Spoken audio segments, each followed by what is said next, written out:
The stars above Velmora were always cold. Princess Lyra stood on her palace balcony, her silver eyes fixed on the dark sky. The twin moons reflected on her white gown, but her heart felt heavy. The whispers inside the palace halls had grown louder each day. She is infertile. She is of no use to the throne. She can't give an heir. Lyra had heard these words many times. Her father, King Runar, once proud of his only daughter, now barely looked at her. He never said it aloud, but she knew she was a failure. In his eyes. Then one morning, the truth was made official. You will travel to Earth, the king told her, his voice cold and clear. As a gift to our allies, the humans, a symbol of peace. Lyra stood still, her face calm, though inside, she felt like a window shattered. A gift? Was she no more than a thing to be given away? You will be treated well, the king continued. And you will live under the care of a human named Rian, a scientist. You are to represent Velmora with honor. I understand, she replied softly, but deep inside, she did not understand. Why Earth? Why now? Her mother, Queen Siren, did not speak during the meeting. Her gentle eyes followed Lyra as she left the hall, but no words were shared. That silence hurt more than anything. 2 weeks later, Lyra stood inside a shining metal ship. She wore a long blue robe, and her crown rested lightly on her forehead.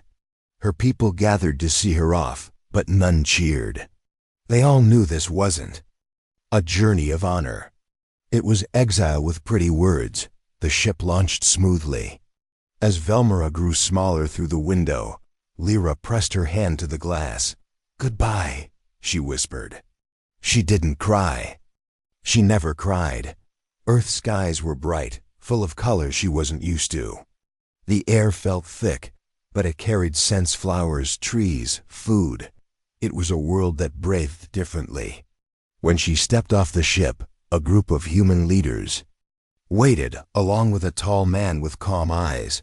This is Rian, the translator said. He will be your host and guide. He studies alien biology. Rian bowed slightly. Welcome to Earth, Princess Lyra. My home is ready for you. Lyra only nodded. She studied his face. He didn't seem excited or afraid. Just respectful. That was rare.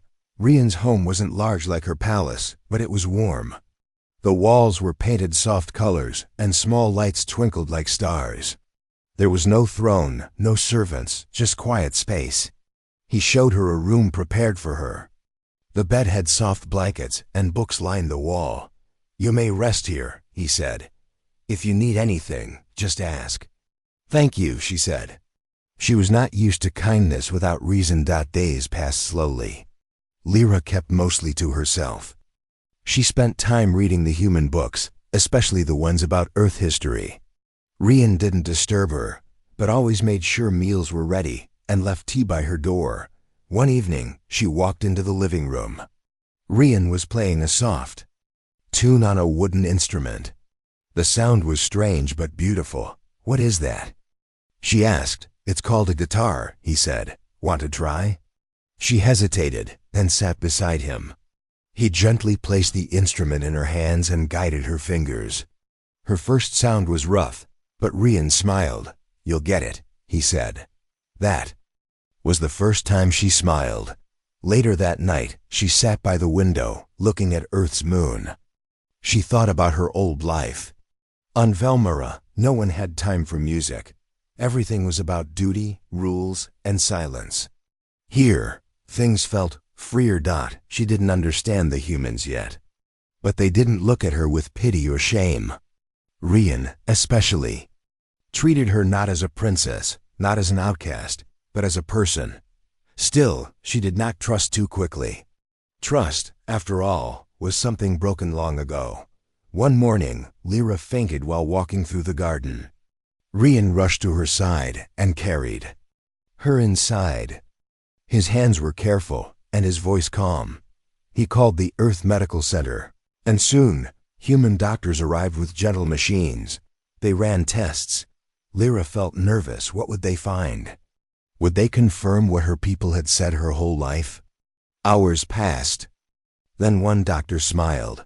"There is something important," she said. "Princess Lyra, you are not infertile. Your biology is just different, but it's healthy." Lyra stared in shock. "What? It was a mistake. The condition your people described is not what you have. You can bear children." The Valari diagnosis was wrong. She sat in silence. Her heart raced. For years she had lived with a false truth. She had been cast away based on a mistake. Rian sat beside her and placed a gentle hand on her shoulder. "You're not broken, Lyra. You never were." In that moment, something inside her changed. Not because of what the doctor said, but because she finally saw herself, not as a gift or a failure, but someone who had been lied to. And now, the truth was out. The morning after her test results, Princess Lyra sat quietly near the garden window. The light touched her face gently. Birds chirped in the trees outside. Earth was calm, so different from Velmora. So far, nobody here had judged her. Nobody had told her to be silent.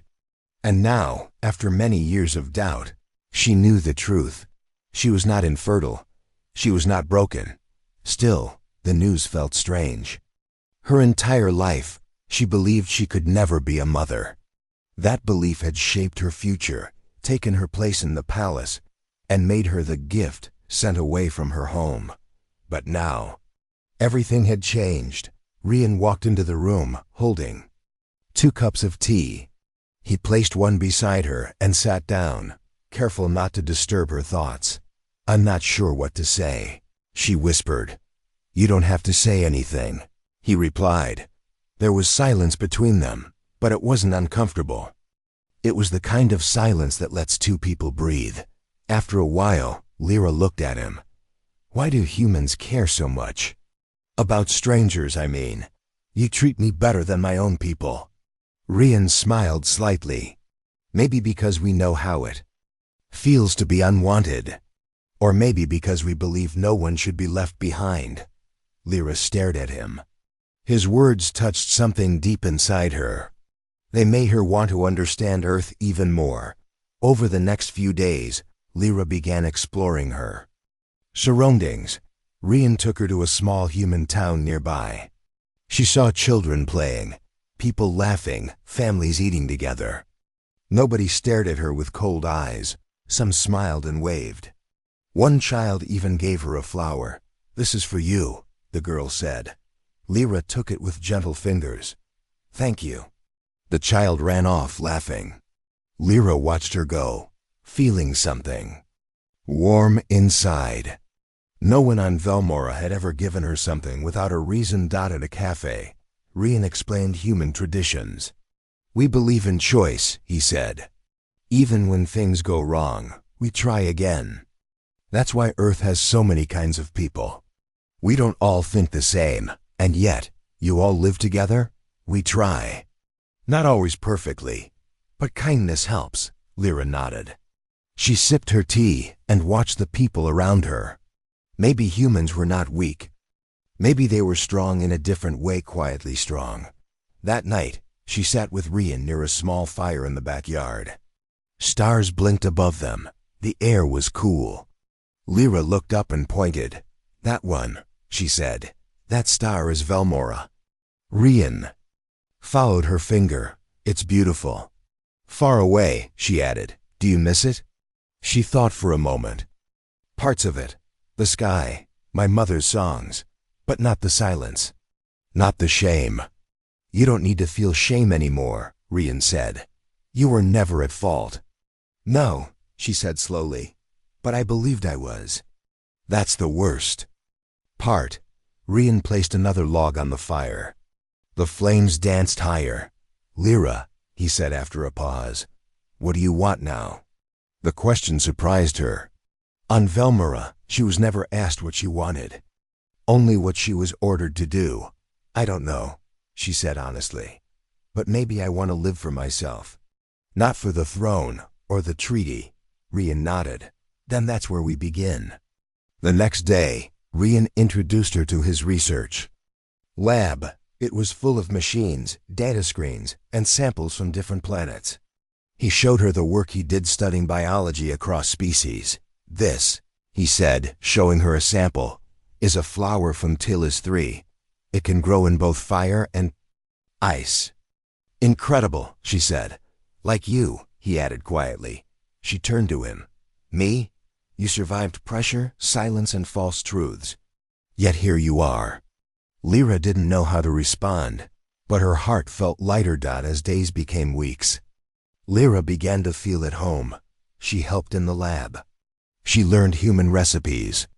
She even taught Rien some Valari songs, soft melodies from her childhood. One evening, while cooking dinner together, Lyra asked, "Do humans always treat guests like this?"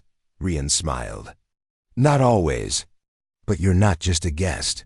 You're you." She paused. "That sounds simple, but it means everything." They ate together that night with soft music in the background. It felt normal, peaceful. But far across the stars, in the golden halls of Velmora, King Runar was not at peace. His advisors had received whispers. Earth doctors had discovered that Princess Lyra was not infertile. Her condition had been misunderstood. And now she was living freely among humans. The king's hands tightened on the edge of his throne. "If she carries a child," he said slowly, "and that child is half human, then our bloodline is no longer pure." One advisor stepped forward. "The humans may announce the heir. The child could be a symbol of unity." "Unity?" The king snapped. "It is betrayal. She was sent to bring peace, not to create a new line." The king's eyes darkened.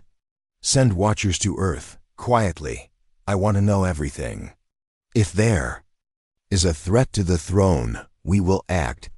Back on Earth, Lyra had no idea that eyes from Velmora now watched her. She walked in the garden under the moonlight, her mind full of new dreams. She no longer felt like a broken gift.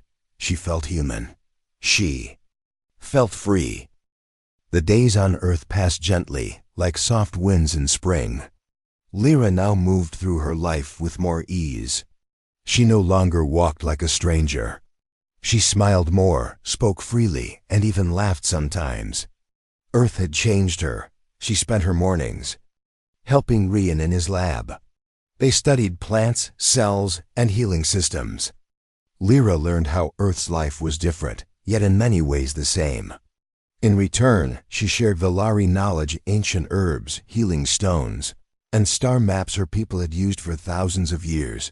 One afternoon, while examining a joint project, Rien looked at her with a thoughtful expression.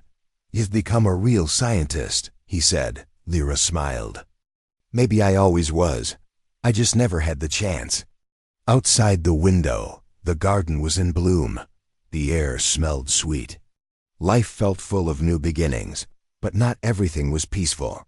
Unseen by human eyes, a small Valari spy ship hovered in Earth's orbit. Hidden behind Earth's moon, the ship had one purpose: watch Princess Lyra. The king's command had been clear: observe, report, and prepare for possible retrieval. Inside the ship, two Valari officers sat at control panels. "She's living like one of them," the first officer said. "She walks freely, wears Earth clothes, eats their food. And she works with the human male closely," the second added. "They appear close." The captain frowned. "We must inform the king." Back on Velmora, King Runar read the latest report with a stormy face.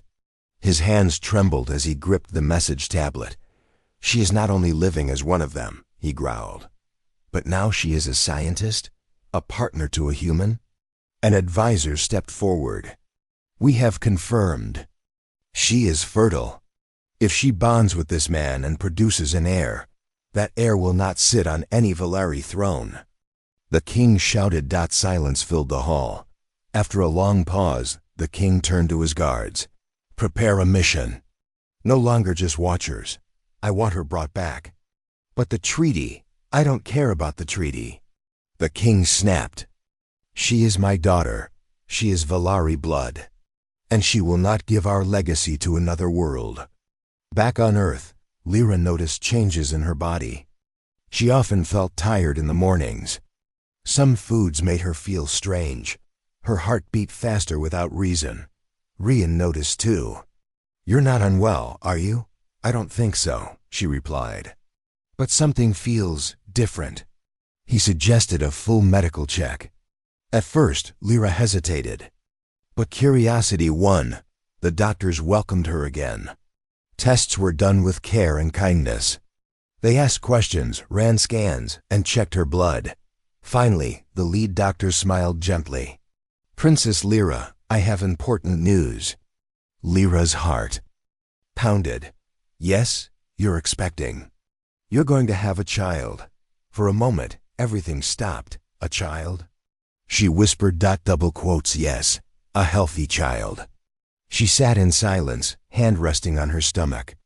So this was the feeling, a new life inside her. Something so small, yet powerful. Rian, standing nearby, took a slow breath. "Are you okay?" Lyra nodded slowly. "I never thought this could happen. Not to me." He smiled gently. "You're not alone." The news remained secret at first. Lyra needed time to understand what it meant.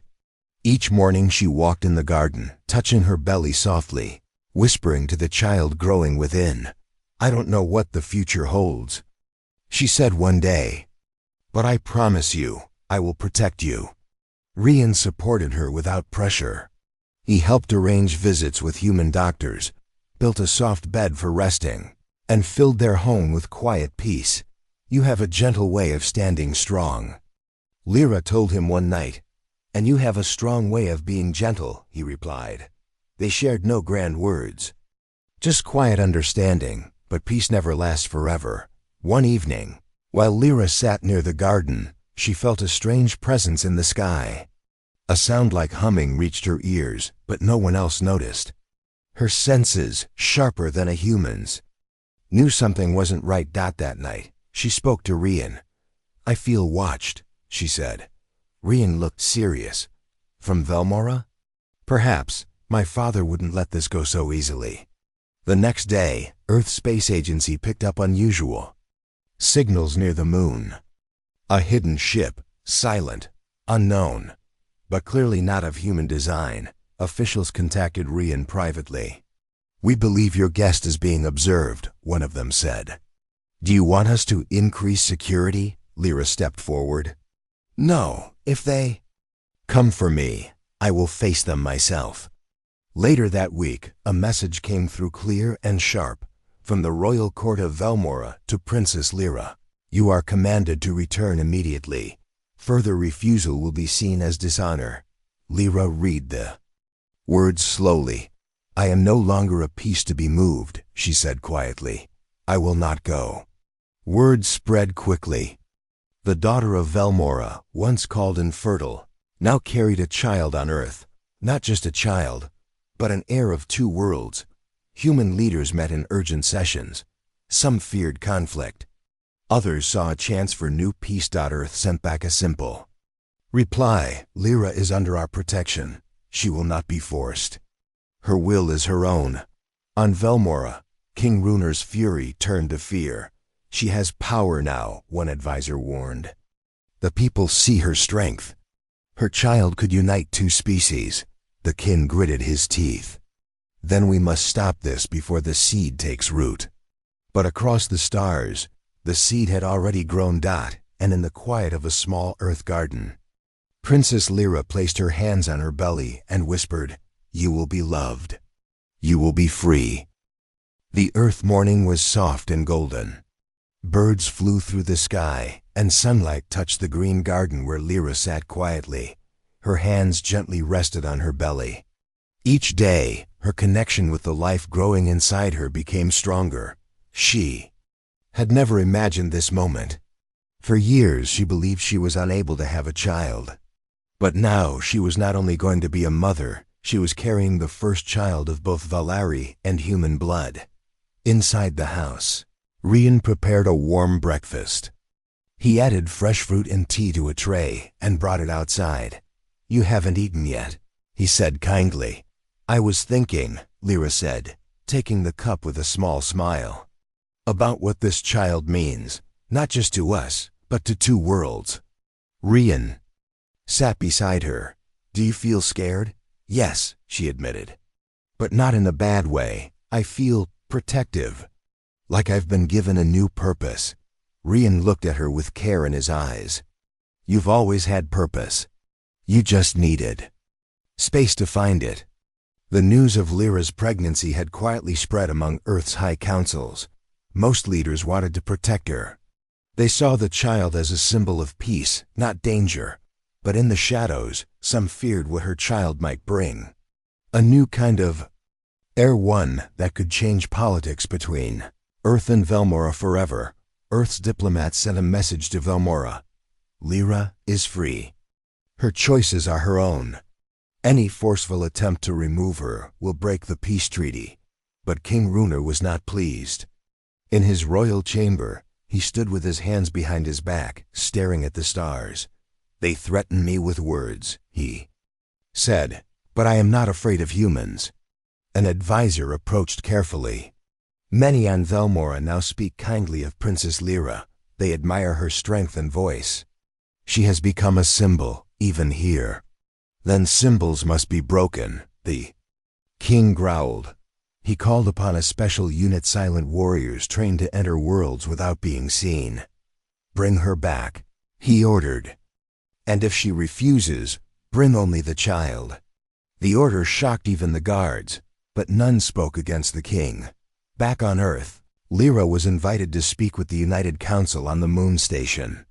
It was the safest neutral place between both worlds. You don't have to go, Rian told her gently. I do, she replied. Not just for me, but for this child. And for every voice that has ever been silenced. Rian took her hand. Then I'll go with you, Lyra smiled. Together. The moon station was bright, clean, and full of people from different planets. When Lyra entered the main hall, hundreds of eyes turned toward her. Some were curious. Some were cautious. But many looked at her with respect. A human leader stepped forward. Princess Lyra, we welcome you. This meeting is to protect your rights. A Valari representative stood across the room. And to protect the honor of Velmora, Lyra walked to the center calmly. Her white robe flowed behind her like wind. She spoke clearly, every word full of strength. I was given to Earth as a gift, because I was believed to be of no use to my people. I accepted my fate, not because I agreed, but because I had no voice. But Earth gave me more than kindness. It gave me truth. It gave me freedom. And now I carry a life born from peace, not politics. There was silence in the hall. Then whispers. Then quiet nods. I do not belong to any throne, Lyra continued. I am not a symbol. I am a person. And this child will not be born in chains. The human council applauded. Even some Valari guests lowered their heads in quiet respect. The decision was made. Lyra would remain free. Her child would be protected. No one could force her return, but trouble was not far. That night, while Lyra and Rian returned to Earth, a dark ship entered the atmosphere. It did not send a signal. It did not speak. It landed in a quiet forest outside the city. 6 silent figures stepped out, their armor marked with the crest of Velmora's royal guard. Their mission, take the child. The Pute. Next evening, Lyra sat on the back porch of Rian's home. Fireflies floated around them. The stars above twinkled like diamonds. I feel watched again, she said softly. Rian nodded. I feel it too. I've set up scanners. Earth security is watching, just in case. Lyra placed her hand on his. If they come for me, don't let them take our child. They won't, he promised. Later that night, alarms blared. Rian jumped to his feet. Lyra stood slowly, protecting her belly. Lights flashed on the screen. Movement detected near. The forest. Unauthorized ship. 6 life forms. They've come, Rian said. He sent an urgent signal to the local defense team. Within minutes, Earth Guards moved into position, but as they arrived, the Valari warriors were already vanishing using cloaking devices. They were fast, silent, like shadows. Lyra watched from the safety room. Her heart beat fast. Not from fear, but from strength. "They will not steal my future," she whispered. The attackers were driven back. No one was harmed, but the message was clear. The king would not stop. After the attack, Earth's leaders gathered again. They offered something new: official sanctuary for Lyra and her child. Not just as a guest, but as a citizen of Earth. Lyra accepted. Later that night, as rain fell gently on the roof, Rian brought a warm blanket and wrapped it around Lyra's shoulders. "I'm sorry you had to go through that," he said. "It only makes me stronger," she replied. Rian sat beside her. "Do you ever think about what comes next?" She looked at the sky. "I think of a day when our child will not have to choose between two worlds. They will belong to both." Rian nodded. "And maybe that will bring the worlds together." They sat in quiet peace, two hearts beating as one, waiting for the life that would soon join them. The world now watched Princess Lyra closely. Her face appeared in news reports across Earth and even on distant space stations. Everyone was talking about the same thing: a child of two worlds, growing inside the daughter of the Valari king. Some people called her brave. Others said she was dangerous. But one thing was clear: her story had changed everything. Inside Rian's house, things remained quiet. The rooms were still filled with peace, warm light, and soft music. Lyra stayed mostly at home now. The doctors had advised rest, and Rian made sure she had everything she needed. He brought her tea each morning, sat beside her during her readings, and held her hand whenever her thoughts grew heavy. One evening, Lyra looked at Rian with serious eyes. "Do you think I made the right choice to stay here?" Rian paused. "Only you can decide that. But I know this: you followed your heart. You chose freedom, and I will stand with you, always."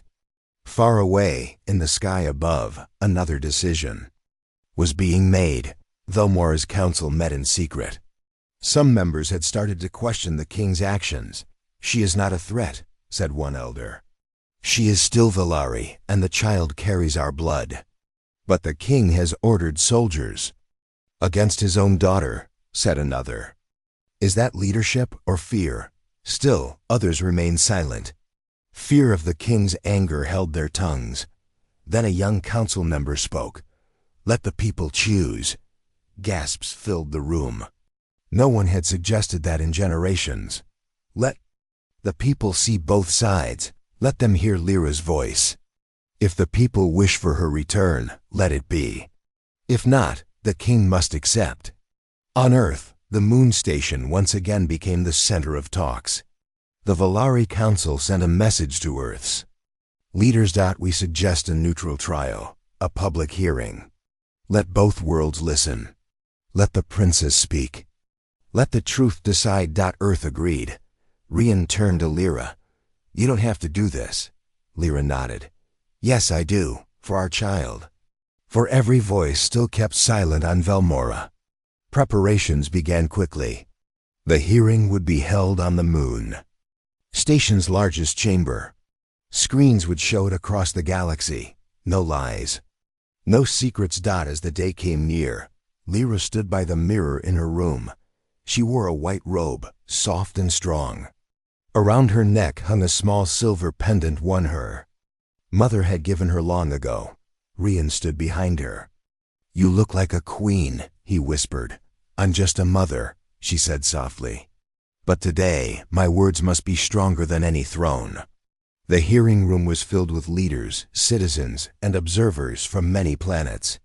Earth's flag stood beside Velmora's banner. The air felt heavy with tension. Lyra entered with her head high. Rian walked behind her, calm and steady. On the other side, the Valari representative stood tall. His name was Advisor Kellen, one of the few council members who still followed the king fully. He began to speak first. Princess Lyra was gifted to Earth as a symbol of peace. She was trusted to live under your care. But now she rejects her home, carries a child outside our traditions, and risks breaking the balance between two great civilizations. Whispers filled the hall. Then Lyra stepped forward. Her voice was steady. Yes, I was given, like an object.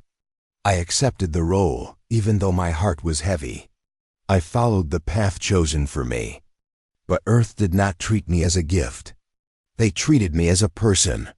She looked directly at the Valari side. You called me infertile. You cast me aside. You made me believe I had no future. But you were wrong.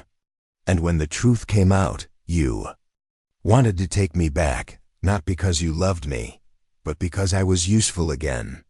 The room grew quiet. I am not a symbol. I am not property. I am a voice. And now, I speak not only for myself, but for every young girl who was told she had no worth. Her words moved through the crowd like a wave. Some Valari members lowered their eyes. Others nodded slowly. A human official stood and asked gently, Princess Lyra, what do you wish now? Lyra looked around the room. I choose to stay on Earth. I choose to raise my child in peace. And I choose to build a bridge between our worlds, not through fear, but through love. Later, when the hearing ended, the Council of Velmora sent a final message. We will not force her return. Let the child be born where the mother chooses. May this be the beginning of something better. King Runar did not respond publicly, but those close to him said his anger had turned to silence. For the first time, the king had lost a battle not of weapons, but of words. Back on Earth, Lyra and Rian returned home quietly. The stars above twinkled like watchers of fate. Lyra walked slowly to her favorite garden bench. The wind touched her face, and the night sky welcomed her like an old friend. Rian joined her, carrying 2 cups of warm tea. You were strong today, he said. I was afraid, she replied. But you spoke the truth. She placed her hand on her belly. Our child will know peace. That's what matters most. Rian reached out and gently held her hand. Together, under the stars, they sat in silence. A silence not made of fear, but of calm. A silence that spoke of strength, of hope, and of the new life soon to come. The quiet life on Earth seemed peaceful, but the shadows of Velmora had not yet faded. Though the council had accepted Lyra's choice, not all on Velmora agreed. Some loyal to King Runar still believed that the princess and her child were threats to their empire. Late one night, as Earth's moon cast a silver glow over the garden, Lyra stood alone by the window. The soft breeze carried the scent of blooming flowers, but inside, her heart felt heavy. Rian joined her, carrying 2 cups of warm tea. You look tired, he said softly. I am, she admitted. The peace feels fragile. I can sense you. Old fears stirring again. Rian handed her a cup. They are afraid of change, but we are stronger than fear. Lyra smiled faintly. I hope so. Across the galaxy, hidden in the dark reaches of space, a small group gathered in secret. They called themselves the Silent Guard, a group loyal only to King Runar. They believed the king was right. The child was a danger to Velmora's future. We cannot let this child grow, the leader said. The king's order is clear. But she is protected by Earth, another replied. Their technology is strong. They will not give her up easily. The leader's eyes narrowed. Then we must be patient. We wait for the right moment. Back on Earth, the days passed with a calm that felt fragile but hopeful. Lyra continued her medical visits, learning more about her pregnancy. The doctors marveled at her strength and the unique biology of her child, a mix of Valari and human DNA. One afternoon, Rian showed her some images from the lab. This is your child's heartbeat, he said, pointing to a soft, steady pulse. On the screen, Lyra's eyes filled with tears. It is strong. Like hope, Rian nodded. And soon you will meet your baby." But the shadows were not gone. One evening, as Lyra rested in her room, an alert rang softly on Rian's tablet. "Unidentified ship approaching Earth's atmosphere." Rian said, his voice tense. Lyra sat up. "Not again." Rian activated the home security system and contacted Earth's defense team. "Prepare for possible intrusion," he ordered. Outside, hidden among the clouds, the small Villari ship moved quickly but silently. Its cloaking device flickered as it approached Earth's surface. Inside the ship, the silent guard prepared their mission carefully. "Our target is the child," the leader reminded the team. "The princess is important, but the child is the future. We will take it quietly." As the ship landed near Rian's home, Earth's defenders were already alerted and ready. A fast, intense confrontation followed. But the silent guard used advanced technology and slipped away before capture. The attack was a warning. Lyra and Rian realized that their quiet life was over.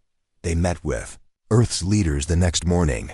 "We must protect them," Rian said. "Not just from Velmora, but from those who fear peace."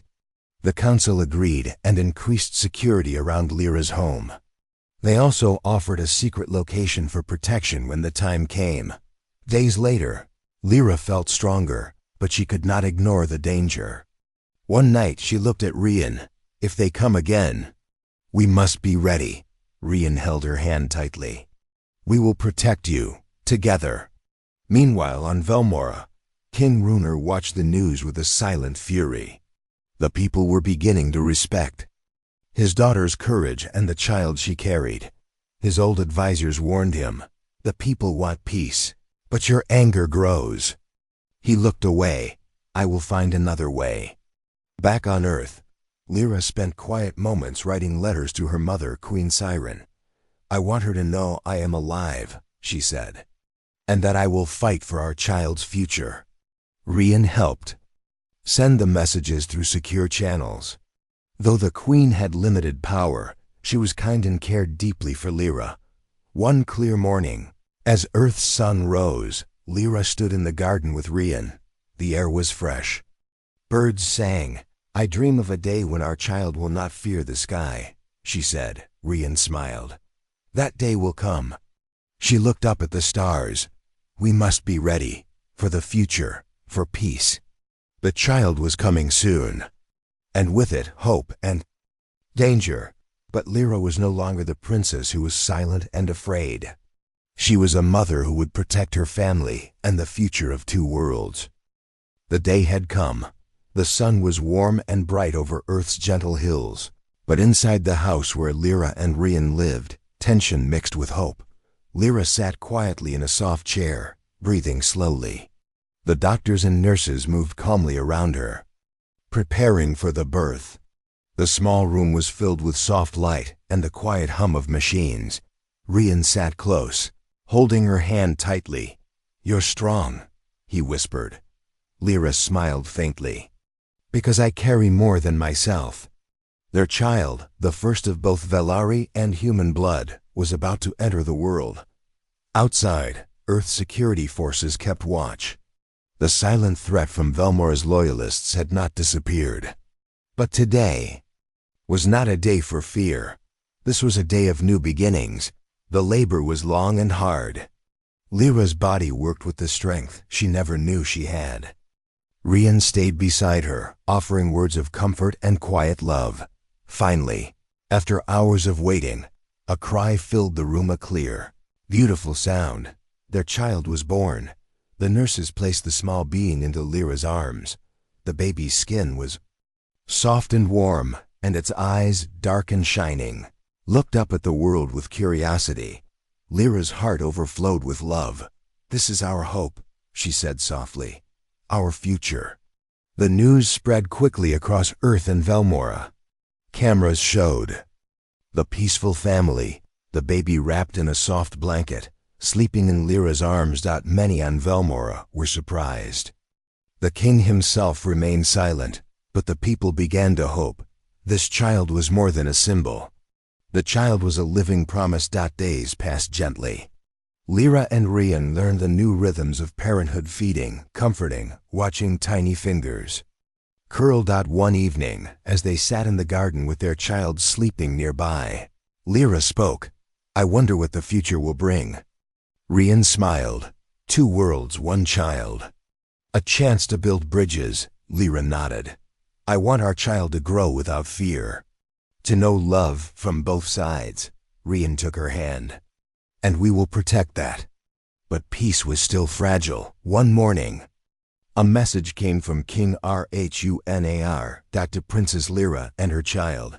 May this child be a bridge, not a barrier. May peace guide their path. Velmora watches with hope. It was the first message from the king in many months. Lyra read the words carefully. For the first time, she felt something new, an invitation. She spoke to Rian quietly. "Maybe the king is changing. Maybe the future is changing too." Rian smiled. "It is a good sign." Together, they dreamed of a time when Velmora and Earth would stand side by side, united by love and understanding. Months later, a grand ceremony was held on Velmora and broadcast across planets. The child was named Aren, meaning star in the Valori tongue. Leaders from Earth and Velmora attended. The king himself appeared, his expression softer than before. He spoke with a voice full of pride. "This child is the future of both our worlds. Let us honor this new path of peace." The crowd cheered. The walls between 2 planets seemed to melt. Back on Earth, Lyra held Aren close. "You are more than a child," she whispered. "You are the light that will guide us." Rian kissed her forehead. "Together, we will build a better world." Under the stars, 2 worlds watched their new hope.